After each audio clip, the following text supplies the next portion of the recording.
আরজিকর হাসপাতালে নারী চিকিৎসকে ধর্ষণের পর হত্যার ঘটনায় অপরাধীদের বিচারের দাবিতে শুরু থেকেই সরব অভিনেত্রী মিমি চক্রবর্তী।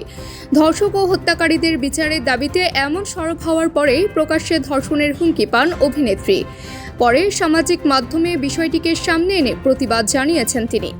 এবার মিমি জানালেন সেই হুমকিদাতার বিরুদ্ধে মামলা করেছেন অভিনেত্রী। সামাজিক মাধ্যমে তিনি জানিয়েছেন অপরাধ দমন শাখার সহায়তায় তিনি এফআইআর দায়ের করেছেন। পাশাপাশি এই ধরনের হুমকি যারা পাচ্ছেন তাদের একজোট হয়ে প্রতিবাদের পরামর্শ দিয়েছেন মিমি।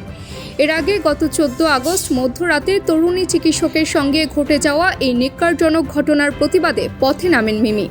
তার এক সপ্তাহের মধ্যে এক নেটিজেন লেখেন, এই ঘটনা মিমির সঙ্গে ঘটলে কি হতো? মিমির পরিবারকে 10 লক্ষ টাকা দিত নাকি? তাহলে মিমি আমার ঘরে এলে 10 লক্ষ ক্ষতিপূরণ দেব। সেই পোস্ট শেয়ার করে মিমি লিখেছেন, আর আমরা একজন মহিলার জন্যই ন্যায় বিচার চাইছি, তাই না? এরা অনেকের মধ্যে কিছুজন এখন ধর্ষণের হুমকিকে নর্মালাইজ করে ফেলেছে এই বিষাক্ত পুরুষ সমাজ। একই সঙ্গে ভিড়ের মধ্যে মিশে গিয়ে বলছে যে তারা নাকি মেয়েদের পাশে আছেন। এটা কোন শিক্ষার পরিচয়? এরপরে অভিনেত্রীর হয়ে সামাজিক মাধ্যমে ক্ষোভ উগরে দেন তার অনুরাগীরা।